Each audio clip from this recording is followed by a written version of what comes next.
son bienvenidos. Nos alegramos de verles en esta mañana, sabiendo que el Señor es quien comenzó una buena obra en nosotros y Él está perfeccionando esa obra en nuestras vidas. Así que quiero que abramos nuestras Biblias al libro de Hechos, capítulo 9. Libro de Hechos, capítulo 9.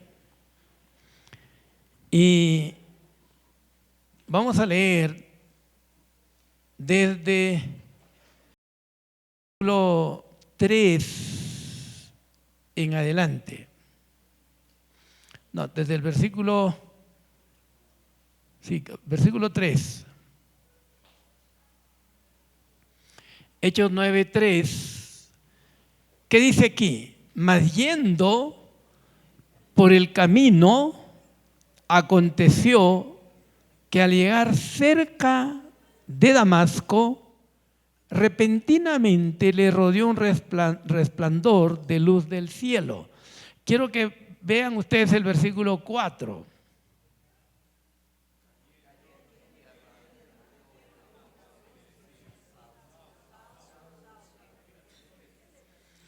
Él dijo: ¿quién eres, Señor? Y le dijo: yo soy Jesús, a quien tú persigues. ¿Dura cosa te es dar coces contra el aguijón? Sigan.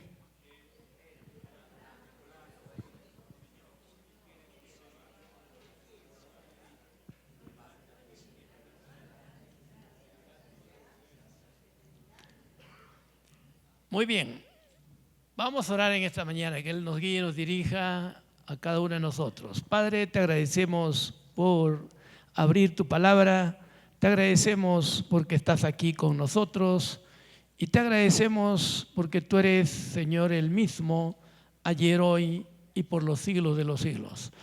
Oramos, Señor, que nuestras mentes sean iluminadas y alumbradas por el Espíritu Santo y que podamos, Señor, caminar a la luz de tu verdad y entender, Señor, la manera como tú obras y la manera como haces tú las cosas para poder, Señor, alimentar nuestras vidas con tu palabra y crecer siempre con ella. Te damos gracias, Padre, en el nombre de Jesús. Amén. Pues bien, vamos a ver prosperado por el Espíritu y la palabra. Cuando tú miras la vida de Saulo de Tarso antes de conocer al Señor, te vas a dar cuenta que aparentemente él es una persona exitosa, victoriosa, vencedora y que está manejando y controlando bien las cosas y le está yendo muy bien. Sin embargo, eso es desde el punto de vista humano. En ese nivel era influyente, era capaz, era una persona muy preparada, pero delante de Dios era un fracaso completo. Y nosotros debemos darnos cuenta que hay una diferencia muy grande en cómo a veces los hombres ven las cosas y hay una diferencia con relación a cómo Dios ve las cosas y ve las personas. La manera como Dios ve las personas es totalmente diferente y por eso estamos mirando que Pablo en un sentido estaba fracasado completamente y a los ojos de todo el mundo diría: esa es una persona exitosa, tiene influencia, puede hacer muchas cosas, tiene dinero, tiene conocimiento de la ley y de tantas otras cosas más. Pero la verdad es que, como dije antes, a los ojos de Dios estaba en quiebra. Entonces, debemos nosotros aprender a ver las cosas como Dios ve y que solo con el Espíritu y la palabra podemos prosperar, ¿no? La prosperidad no viene de el dinero, no viene de ninguna otra fuente, solo viene de Dios y es a través siempre de su Espíritu y su palabra. Ahora, vamos a ver precisamente cómo se convierte el Saulo de Tarso. Sin duda, él no conoció a Jesús, nunca vio a Jesús. Pero curiosamente podríamos decir que él es la persona que más llega a conocer a Jesús en el Espíritu, ¿no? Y entonces Él lo conoce por revelación, Él lo conoce porque el Espíritu Santo le muestra exactamente lo que es Jesús en su vida de resurrección. Pablo nos muestra la posición que tiene Jesucristo actualmente, ¿no? Y su posición es envidiable, es única, es maravillosa, y nos muestra también la posición que nosotros tenemos en Cristo, cómo estamos unidos a Él, quiénes somos en Él, qué tenemos en Él. En realidad Pablo recibe tanta luz, tanta claridad, tanta revelación de la palabra de Dios que él llega a escribir casi la tercera parte del Nuevo Testamento. Es decir, escribe más que ningún otro. Por eso le decía, él llega a conocer a Jesús en el Espíritu, y de hecho Dios usa su vida también de una manera especial, de una manera sobrenatural, pero no porque él tenía algún mérito o porque era más capaz, sino porque él tenía hambre y sed de Dios y era una persona totalmente dispuesta para aprender, para recibir, para obedecer y hacer la voluntad de Dios. En otras palabras, era una persona dispuesta para Dios 100%. Amén. Y mi pregunta para ustedes al comenzar es: ¿qué tan dispuesto estás para las cosas de Dios? ¿Qué tan dispuesto estás en todo aquello que Dios tiene para tu vida y para tu futuro? ¿Le das prioridad a Dios? Eso es muy importante porque Pablo entendió muchas cosas de Jesús después de que Él murió, ¿no? Después de que Él murió y resucitó. Y realmente es el que más entendimiento nos muestra de las cosas del Señor, pero no Él, sino como dice Él mismo, la gracia de Dios con su persona. Su nombre en hebreo es Shaul, en griego es Saulo, en romano es Pablo. ¿No? Nosotros más hablamos de Pablo, pues su nombre que le correspondía como romano, porque él tenía la naturaleza, la ciudadanía romana. Entonces, cuando hablamos de él, tenemos que hablar que él viene de la tribu de Benjamín, una de las tribus más pequeñas del pueblo de Israel, que él fue criado como fariseo, y algunos dirán, ¿y quién era un fariseo? Pues era el grupo judío más estricto y guardadores de la ley. Ellos pensaron que la ley era lo máximo para sus vidas y que ellos tenían que guardar la ley y que tratando de caminar a la luz de la ley iban a ser justificados. Y obviamente no entendieron el plan de Dios. La ley no fue dada para eso. ¿Para qué fue dada la ley? La ley fue dada solamente para mostrarles a todos ellos que necesitaban un Salvador. Y la Biblia dice que la ley es el ayo, el maestro o el guía o el tutor que te lleva a los pies de Cristo y te muestra el camino y te dice: tú estás perdido, tú estás necesitado, tú no tienes solución, pero te muestro la solución, y la solución es Jesús. Ese era el propósito de la ley. Pero ellos pensaron que iban a ser justificados por la ley cuando Dios dio la ley para que ellos se den cuenta que no podían ser justificados, pero ellos añadieron el tema y dijeron: no, nosotros sí podemos ser justificados y somos justificados por la ley, la guardamos y somos los más justos. En su cabeza, en su manera de pensar, pero delante de Dios no. Así que estaban totalmente equivocados. Ahora, él estudió también bajo los pies de Gamaliel, un maestro muy reconocido en el Sanedrín, y que fue sin duda alguien que también le dio un buen consejo a los judíos cuando estos querían lastimar a los apóstoles. Ya lo vimos eso en los capítulos anteriores. Pero Saulo se convierte en un violento opositor de la iglesia de Jesucristo o de los creyentes. Y nosotros diríamos: ¿pero por qué? ¿Por qué? ¿Por qué se convierte así? Un hombre que empieza a perseguir a los cristianos para matarlos, para meterlos a la cárcel y tantas otras cosas más. Entonces, es que él era tan celoso de la ley que pensaba que el evangelio, los que seguían a Jesús, hacían que dejaran la ley, porque de verdad eso sucedía, ¿no? Dejaran la ley y entonces se metieran en el evangelio y, como quien dice, siguieran una nueva doctrina. Entonces era como una situación conflictiva para ellos y definitivamente empezaron a perseguir a los cristianos. Él en realidad aprobó la muerte de Esteban. Si nosotros miramos Hechos 8:1, ¿qué dice? En una versión más sencilla dice, aquí dice Saulo consentía en su muerte. Y en una versión sencilla dice, Saulo estaba de acuerdo en que asesinaran a Esteban. Y estaba de acuerdo en que asesinaran a Esteban. ¿Eso qué significa? Que él no participó en la muerte directa de Esteban, porque lo mataron y lo apedrearon, pero sí estaba de acuerdo. Es como si él hubiese participado. Ahora, lo interesante es que si él aprobó la muerte de Esteban, uno de los mandamientos decía, no matarás. ¿No eran guardadores de la ley?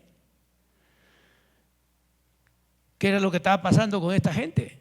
Definitivamente estaban lejos de la ley, ¿no? Porque en lugar de guardarla, la estaban transgrediendo, la estaban desobedeciendo.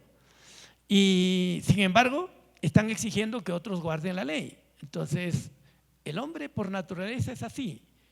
A veces, como quien dice, mira su conveniencia para él y para los demás exige que guarden la ley, ¿no? A veces así son también algunos padres. Quieren que sus hijos sean rectos, pero ellos no lo son. Y los hijos se dan cuenta de eso y entonces, ¿qué les crea? Rebeldía.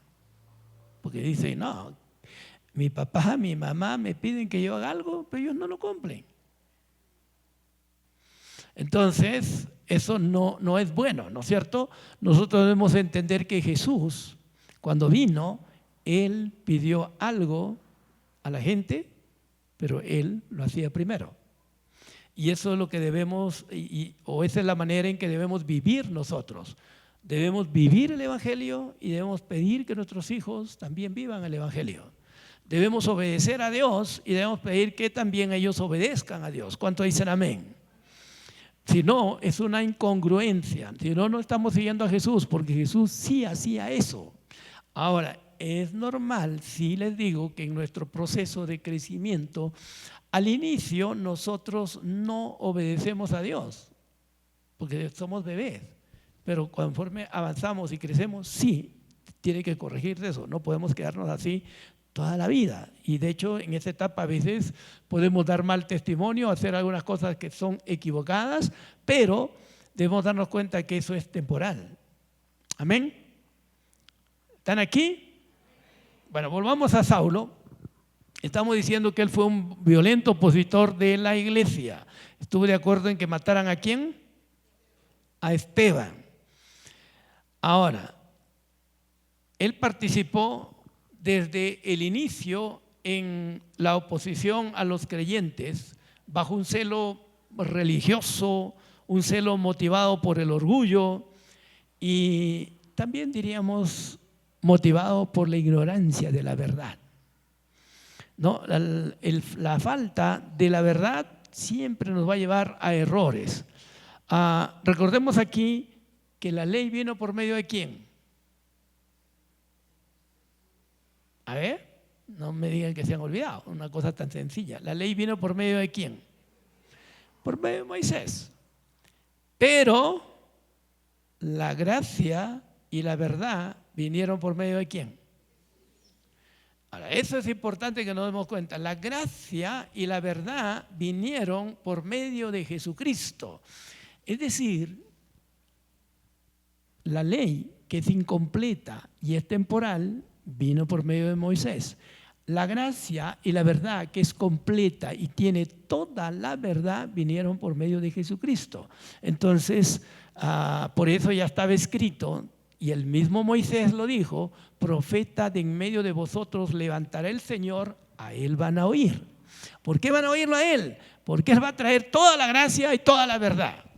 Yo estoy trayendo solamente una partecita, pero eso no lo entendieron los judíos y estaban definitivamente equivocados y estaban persiguiendo a los cristianos. Ahora, la persecución que ellos hacen no era nada sencillo. Quiero que pongan Hechos 8:3, a ver qué dice Hechos capítulo 8, versículo 3. Dice, y Saulo, léalo.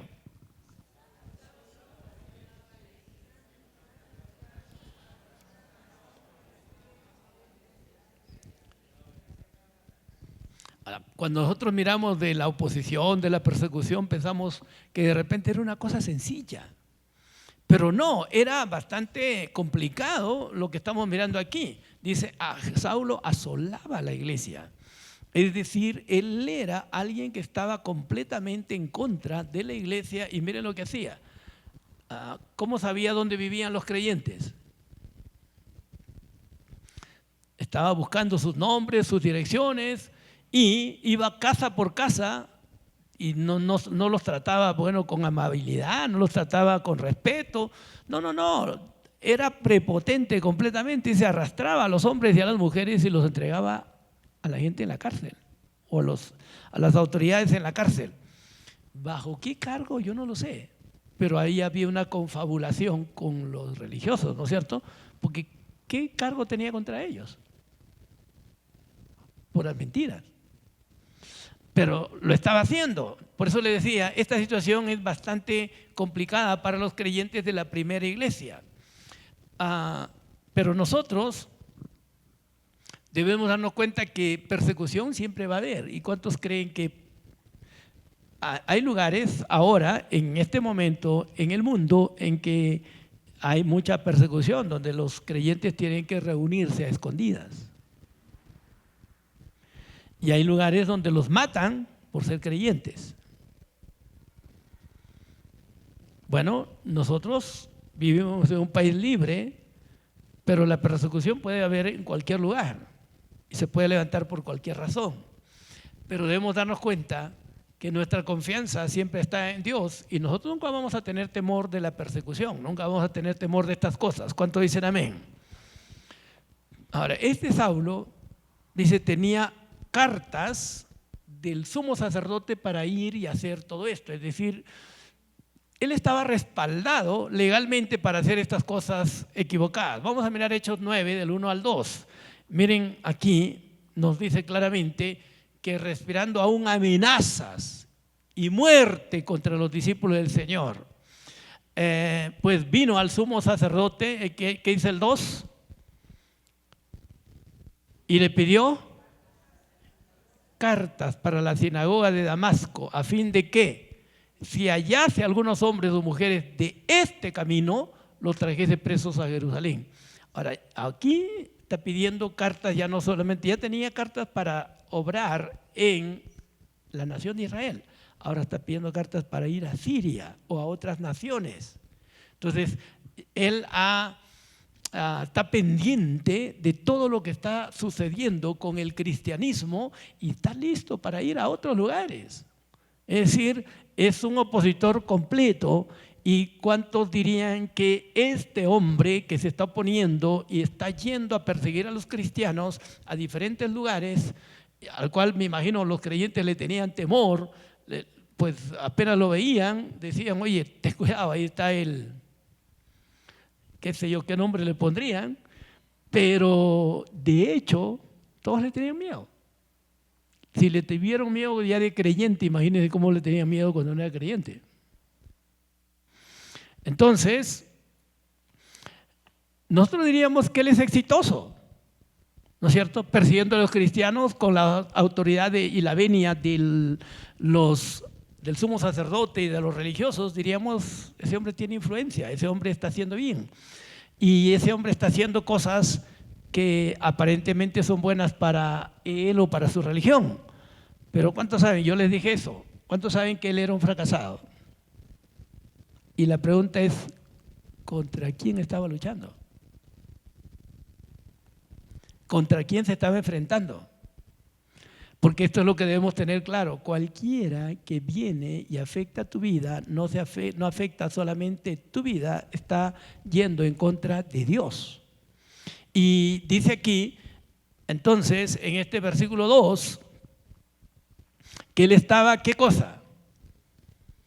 Impidiendo el crecimiento del Evangelio.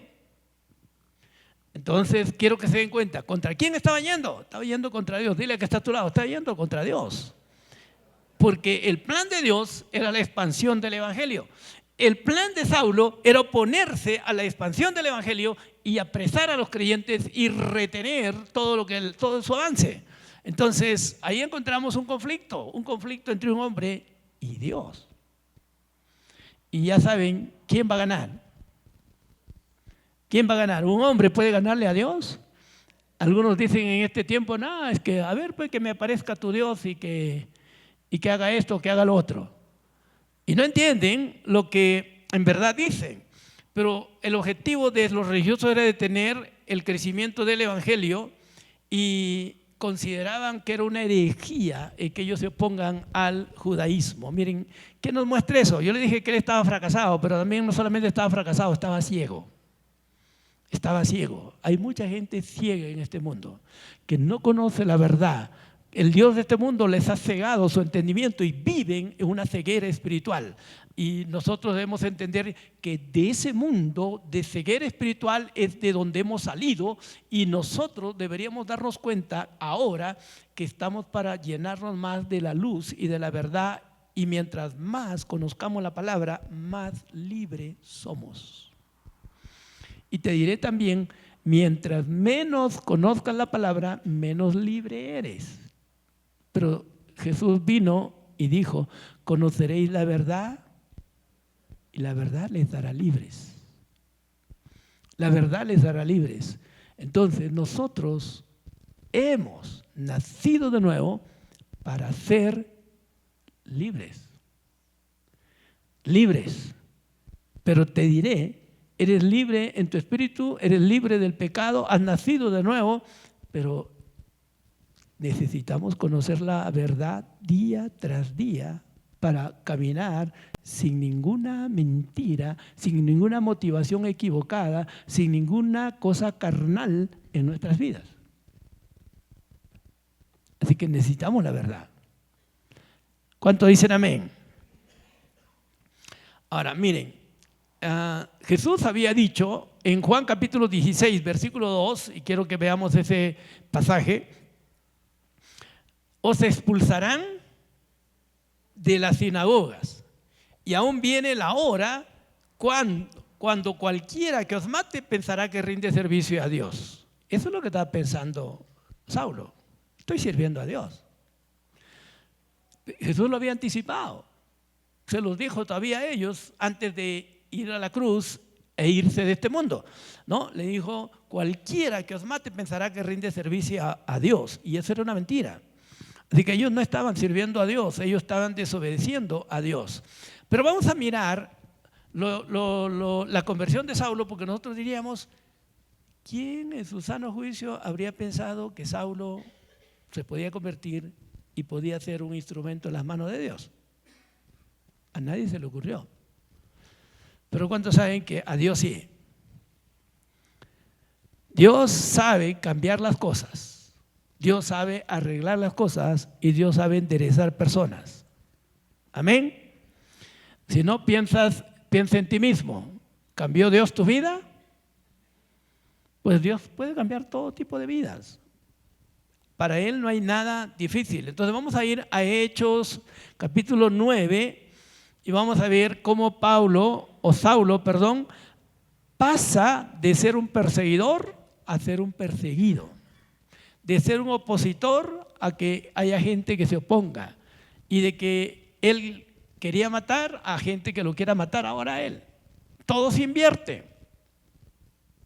Y estamos mirando aquí Hechos capítulo 9, y entonces el versículo 1 dice: y Saulo, aún respirando amenazas y muerte contra los discípulos del Señor, fue al sumo sacerdote, pidió las cartas. Y vamos a mirar que aquí, hasta estas alturas, nosotros podríamos decir que Saulo estaba orgulloso, estaba rebelde, estaba ciego, estaba desobediente, pero él pensaba que era exitoso, y como hemos dicho, hasta aquí no tenía nada de prosperidad.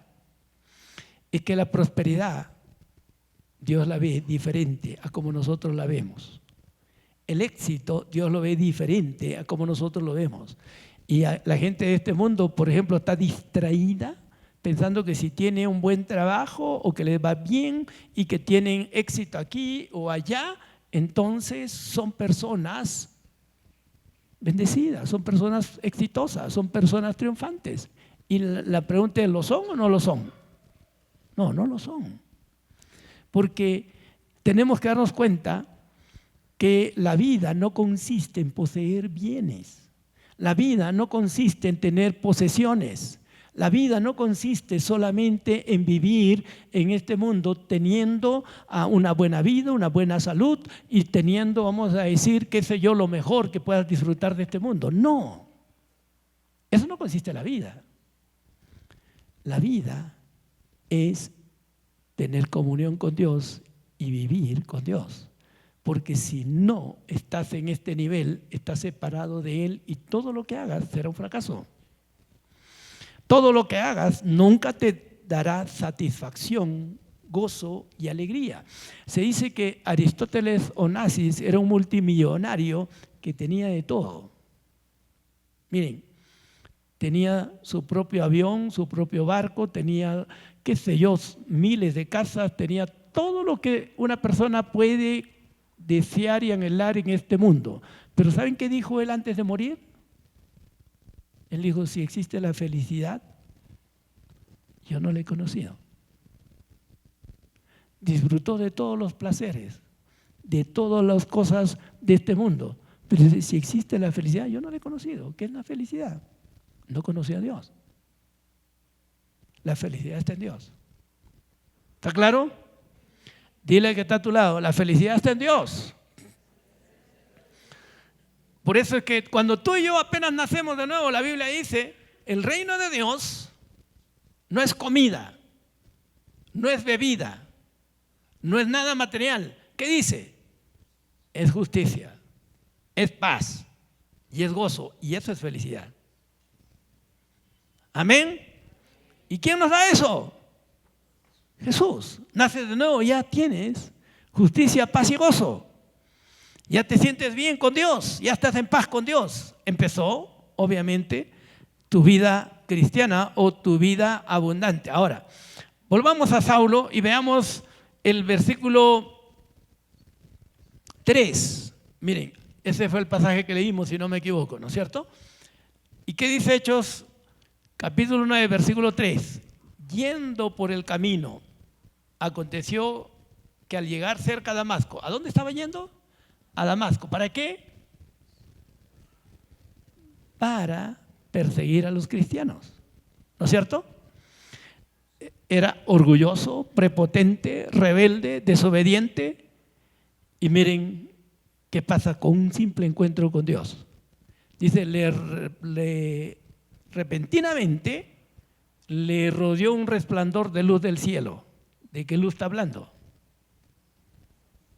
La luz de Dios. ¿Cuántos saben que Dios es luz? Dios es luz, diga conmigo, Dios es luz. No solamente Dios es amor, Dios también es luz. Y entonces la luz de Dios brilló en el mediodía, más que el sol. Y esa luz automáticamente lo cegó y cayó al piso. Y solamente con una manifestación divina ya estaba en el piso. Y miren,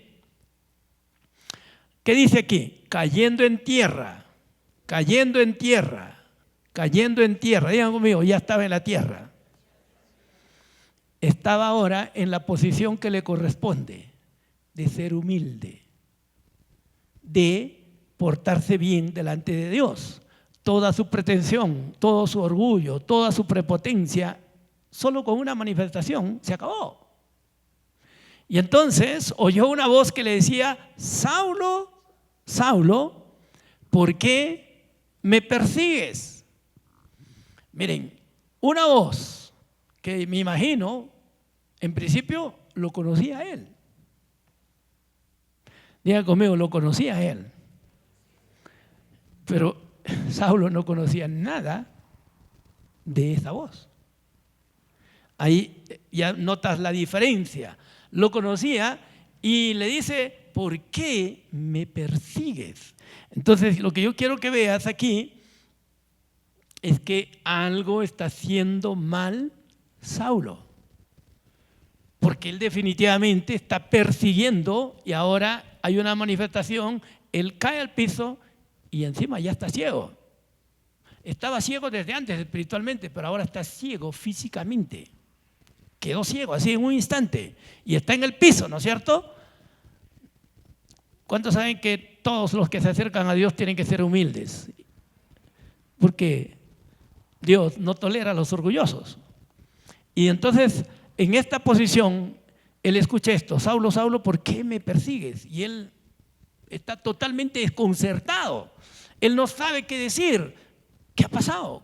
¿Quién me está hablando? ¿Quién conoce mi voz? Y entonces él dice: ¿quién eres, Señor?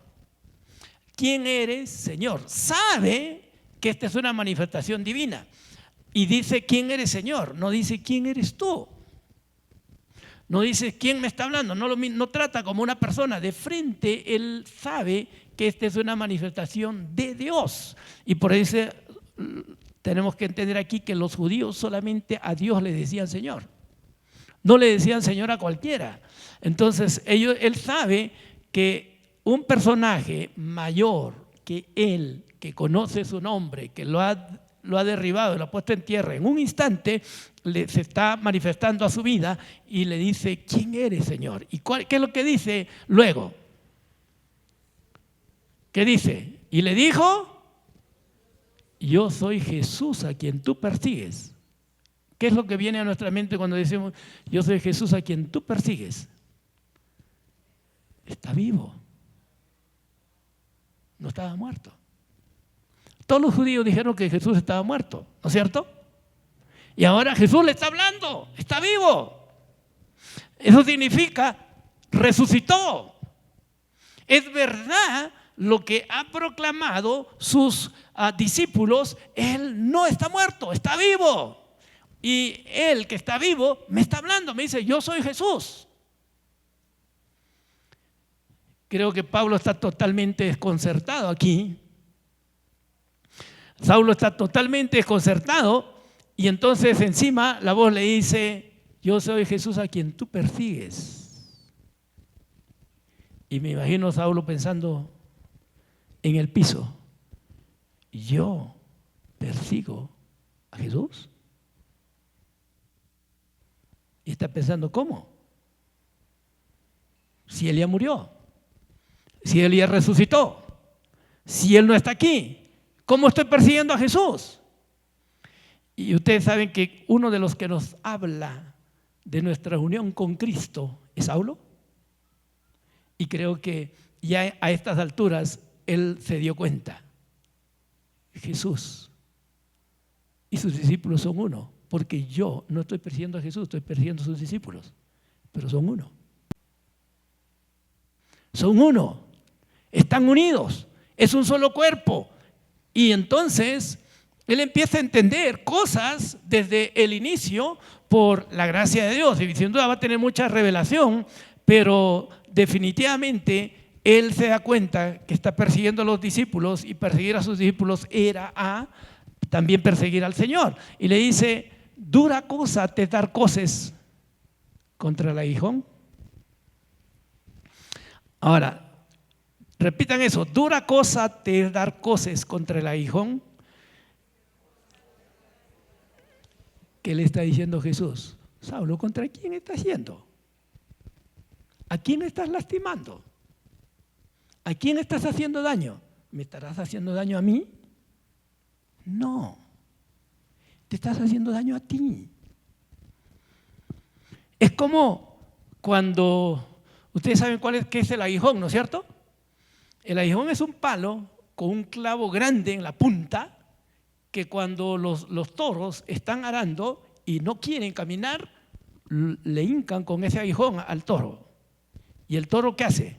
Por reacción da una patada al aguijón, y cuando patea al aguijón se clava al aguijón, así que se lastima a sí mismo. Y Jesús le está diciendo lo mismo: tú estás haciendo esto, tú estás dando coces o patadas al aguijón y te estás lastimando a ti, no me estás lastimando a mí. Y de verdad, ya él se había degradado, de verdad se había hecho daño, de verdad ya él había perdido su valor. Y es Dios, a través de su Espíritu y su palabra, que le va a dar un valor nuevo a él. Y quiero que nos demos cuenta que ir contra Dios nunca nos trae éxito. Obviamente ninguno de nosotros vamos contra Dios. A veces inconscientemente lo hacemos, pero hay gente que va contra Dios y nunca le va a ir bien. Se están lastimando a sí mismo. Nadie puede luchar contra Dios. Y Saulo se estaba lastimando a sí mismo, ¿no es cierto? Ahora, miren, dice, dura cosa te dar cosas contra el hijo. Vamos al versículo 6. ¿Qué dice el versículo 6? Y él temblando y temeroso dijo, Señor, ¿qué quieres que yo haga? Ahora, ¿dónde estaba la valentía, el coraje, su rebeldía y todo lo que él tenía hasta estas alturas? Estaba temblando. Estaba temblando, diga conmigo, estaba temblando. Todo aquel que se encuentra con Dios en una manifestación sobrenatural nunca va a estar contento y feliz, sino va a estar temblando ante Dios. Si Juan, sin rebeldía, sin nada, cuando Dios o Jesús se le aparece, está temblando delante de Dios, igual sucedió con Daniel y con cualquier otro. Ahora imagínense, Saulo, que está totalmente desconcertado aquí, que no conoce nada de Jesús, dice que estaba temblando y temeroso. Temeroso, es que el hombre ante Dios siempre va a estar temeroso y temblando y necesitado delante de Él. ¿Está claro? Y entonces, ¿qué dice? Señor, ¿qué quieres que yo haga? Señor, ¿qué quieres que yo haga? ¿Cuántos saben que esa es una pregunta? Esta es la segunda pregunta de él, ¿no? La primera fue, ¿quién eres? La segunda es, ¿qué quieres que yo haga? Pero ¿qué nos demuestra esta pregunta? Digan conmigo, rendimiento. Rendimiento. Se estaba rindiendo a Dios con esta pregunta. Señor, ¿qué quieres que yo haga?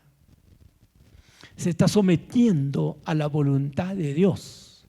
El hombre que había sido pretencioso, rebelde, altivo, soberbio y que hacía las cosas a su manera, que actuaba con prepotencia, ahora le dice, Señor, ¿qué quieres que yo haga? Como diciendo, estoy aquí dispuesto a todo, Señor.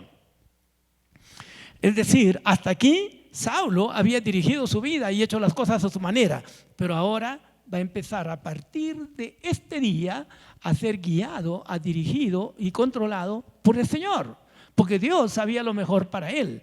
Y cuando él dice, ¿qué quieres que yo haga? También está diciendo, Señor, yo no lo sé todo, tú lo sabes todo, estoy dispuesto a hacer lo que tú digas.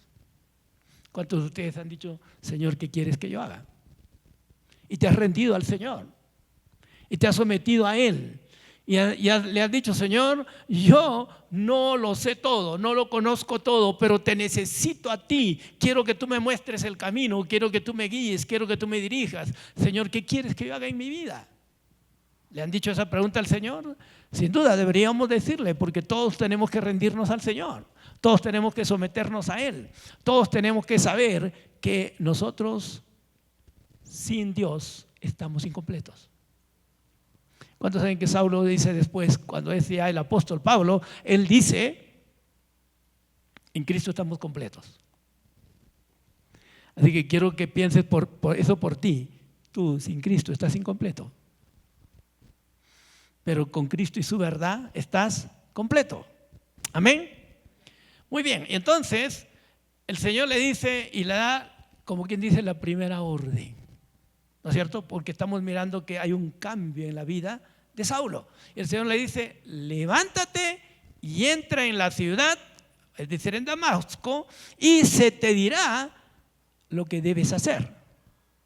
Entra en Damasco. Es todo lo que le dice. Ahora, miren lo que pasa en el versículo 7. Miren cómo él se encuentra ahora. ¿Qué dice el versículo 7?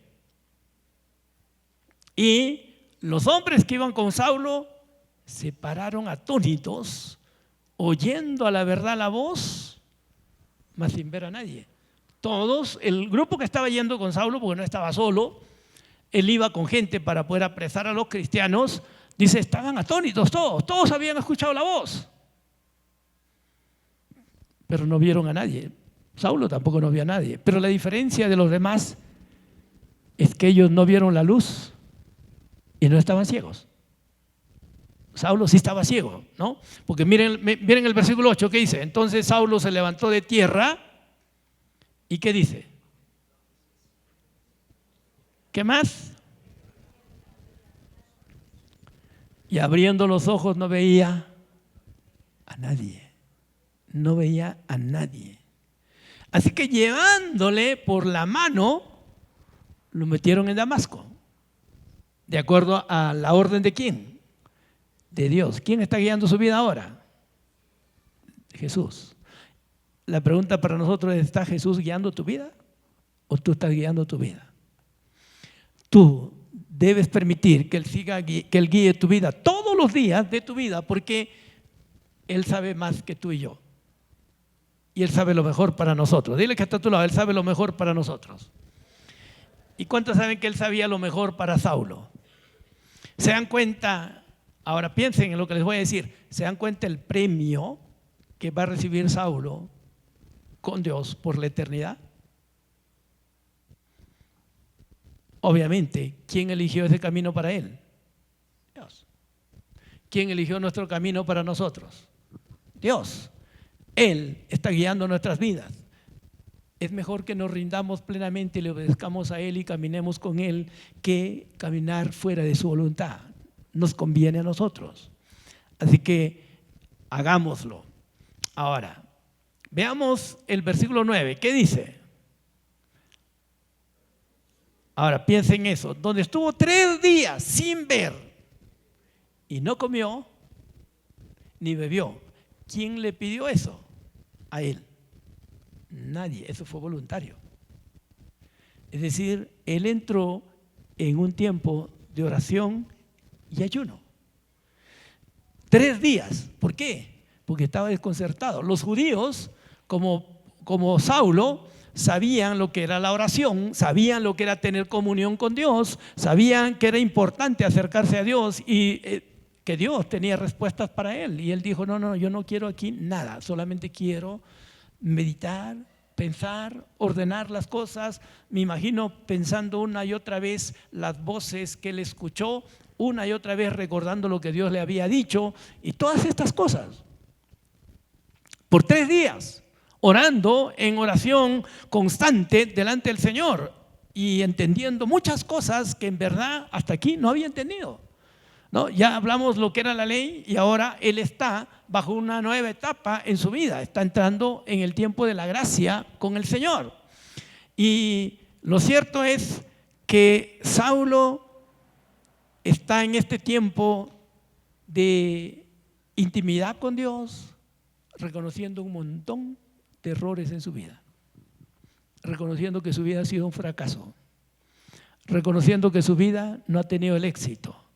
Porque al final, con toda la ley y todas sus cosas que él ha aprendido y ha conocido, está lejos del Señor y está yendo contra Dios.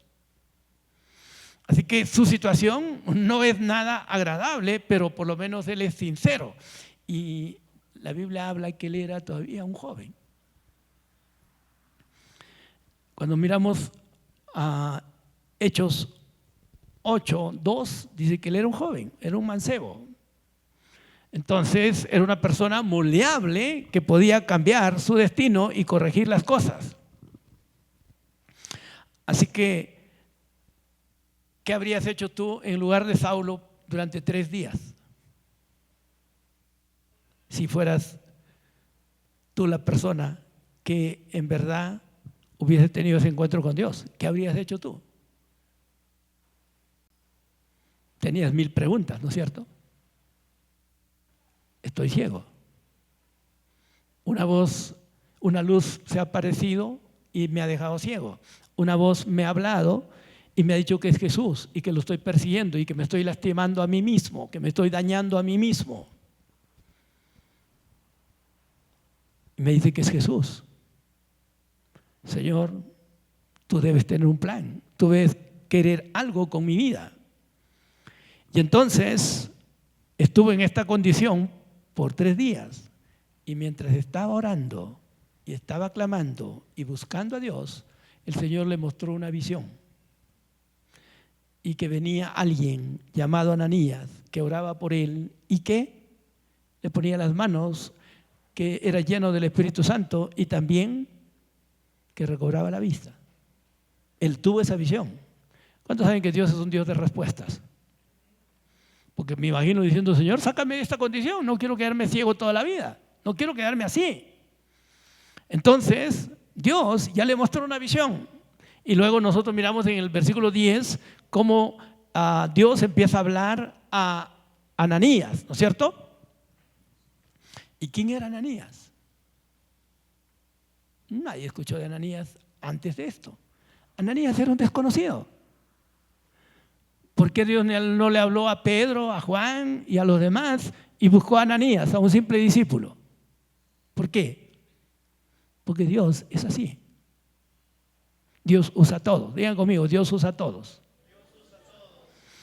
Y entonces, miren el versículo 11, para hacerlo simple. Vamos al versículo 11. ¿Qué dice? El Señor le habla a Ananías y le dice, levántate, ve a la calle que se llama derecha y busque en casa de Judas a uno llamado Saulo de Tarso, porque aquí que él ora. Digan conmigo, estaba orando, ¿no? Ya dijimos eso. Veamos el 12. ¿Qué más le dice el Señor a Ananías? Y ha visto en visión, también ya vio esa visión, ¿no es cierto? Ha visto en visión a un varón llamado Ananías que entra y le pone las manos encima para que recobre la vista. Entonces, ahora esa visión se la dio Dios. Esa visión era buena, era favorable para él. Ve a alguien que va a venir, va a orar por él y entonces va a recobrar la vista. A ver, ¿qué más dice el versículo 13? Ahora, ¿cuál es el argumento de Ananías? Ananías dice, Señor, que vaya para orar por Saulo. Señor, yo también lo conozco, tengo referencias de él. Ese es un criminal, ese es un asesino, es un perseguidor de tu iglesia. Y lo dice aquí, ¿no es cierto? He oído de muchos acerca de este hombre, cuántos males ha hecho a tus santos en Jerusalén. Pongan el 14. ¿Y qué más? Dice, y aún aquí tiene autoridad de los principales sacerdotes para prender a todos los que invocan tu nombre. Y obviamente Ananías está con las noticias atrasadas, ¿no es cierto? Lo que dice es verdad, pero ya está atrasado. ¿Cuántos saben que Dios siempre tiene la última noticia y tiene las mejores noticias, ¿no es cierto? Y miren el 15 ahora. Y el Señor le dijo, ve, lo actualiza, ve, porque instrumento escogido me es este para llevar mi nombre en presencia de los gentiles y de reyes y de los hijos de Israel. Ahora, Ananías recibe el plan de Dios para Saulo o entiende el plan de Dios para Saulo antes que Saulo mismo. Dios lo usa a él, pero le muestra y Dios en su gracia le dice, ve, este es un instrumento escogido. Digan conmigo, instrumento escogido. ¿Saben que tú eres un instrumento escogido? ¿Sí o no? Dile que yo soy un instrumento escogido. Dios nos escogió a nosotros, igual que Saulo. ¿Sí o no? Y Dios tiene un plan y un propósito con cada uno de nosotros. Entonces Él le dice, ve porque instrumento escogido me es este para llevar mi nombre en presencia de todos los gentiles. Ahora, aquí les muestra que la misión de Saulo no era predicar entre los judíos, era predicar entre los gentiles. Pero miren las cosas que Dios hace, ¿no? ¿Quién conocía más de la ley que Saulo? Yo diría, bueno, yo lo habría enviado a los judíos, porque conoce todo lo de la ley. Pero Dios le dice, no, quiero que vayas a los gentiles. El plan de Dios siempre es perfecto, es completo y sabe por qué. Amén. Y luego le dice, no solamente de los gentiles, sino de reyes y de los hijos de Israel. Entonces le está diciendo, está hablando de reyes humanos. Va a ayudar a gente importante de este mundo, va a ayudar a los gentiles, va a ayudar también a los hijos de Israel. Y el 16, ¿qué dice?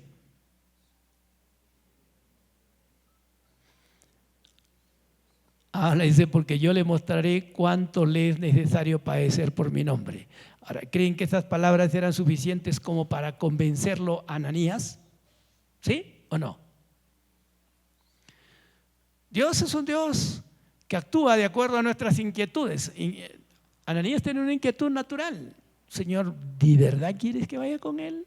¿De verdad que ese hombre va a ser de bendición para tu pueblo? Señor, ¿no te estás equivocando? No, pero Dios nunca se equivoca, ¿no es cierto? Dios sabe todo. Digan conmigo, Dios sabe todo. Dios nunca se equivoca. Por eso es que nosotros debemos confiar plenamente en Él. Y creo que Ananías ya confió en Dios a estas alturas. Ve, porque es instrumento en mis manos y yo le dice todavía, yo le mostraré cuánto le es necesario padecer por mi nombre. Es decir, ahora Él no solamente es un instrumento, Él va a padecer por mi nombre, va a sufrir por mi nombre, pero obviamente Dios iba a estar con Él, ¿no es cierto? Ahora miremos el versículo 17 para ver la obra completa. Fue entonces Ananías y entró en la casa. Buscó obviamente dónde era el lugar y poniendo sobre las manos dijo, ¿qué le dijo?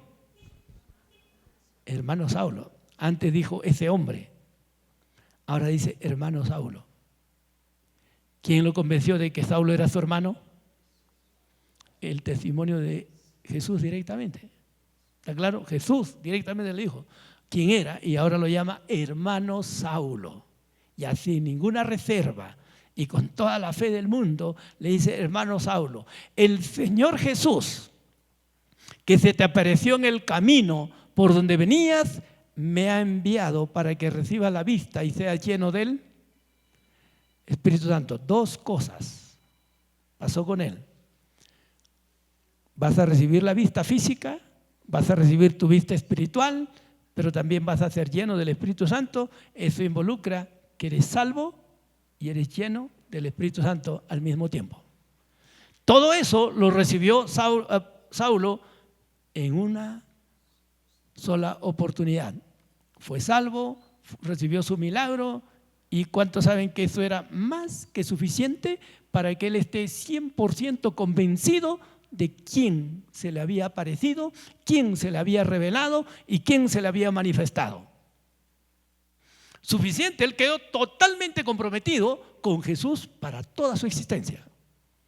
No había una manifestación mayor, indudablemente. Esto le dio total convicción, total seguridad y nunca dudó de Jesús, ¿no? Nunca dijo, Jesús, ¿eres tú o no eres tú? ¿Me equivoqué o no me equivoqué? Quedó 100% convencido. Una manifestación divina, un milagro de sanidad, fue lleno del Espíritu Santo y toda la condenación, todo el dolor, toda la pena, todo lo que él sentía, desapareció. Entró en una paz y un gozo con el Señor como nunca antes lo había tenido. Cambió todo. Cambió su vida para siempre. Cambió su destino. ¿Cuánto dicen amén? Y el 18 no dice, al instante se le cayeron los ojos, de los ojos como escamas, y recibió inmediatamente la vista y se levantó y fue bautizado. Fue bautizado en el Espíritu y fue bautizado en agua. Pero empezó su vida con Jesús. ¿Cuántos de ustedes se acuerdan todavía el día en que empezaron su vida con Jesús? ¿Te acuerdas qué pasó? ¿Te acuerdas qué sentiste? ¿Te acuerdas qué fue lo primero que anhelaste y deseaste después de conocer a Jesús? ¿Cuántos de ustedes después de conocer a Jesús y caminar unos días con Él dijeron, ojalá lo hubiese conocido antes?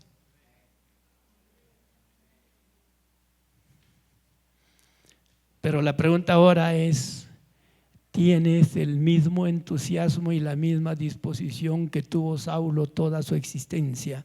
¿Tienes la misma hambre y sed por Dios que él tuvo? ¿O conforme pasaron los años todo eso ha menguado en tu vida y ahora vives tu cristianismo, confías en Dios, pero ya no tienes esa hambre grande en tu interior, anhelando y deseando más de Él? Nosotros tenemos que entender que esa hambre por Dios es: quiero estar contigo, quiero tener comunión contigo, quiero disfrutar de ti, quiero conocer tu verdad, quiero conocer todo lo tuyo y quiero cumplir con tu plan y tu propósito. ¿Hay eso en tu corazón?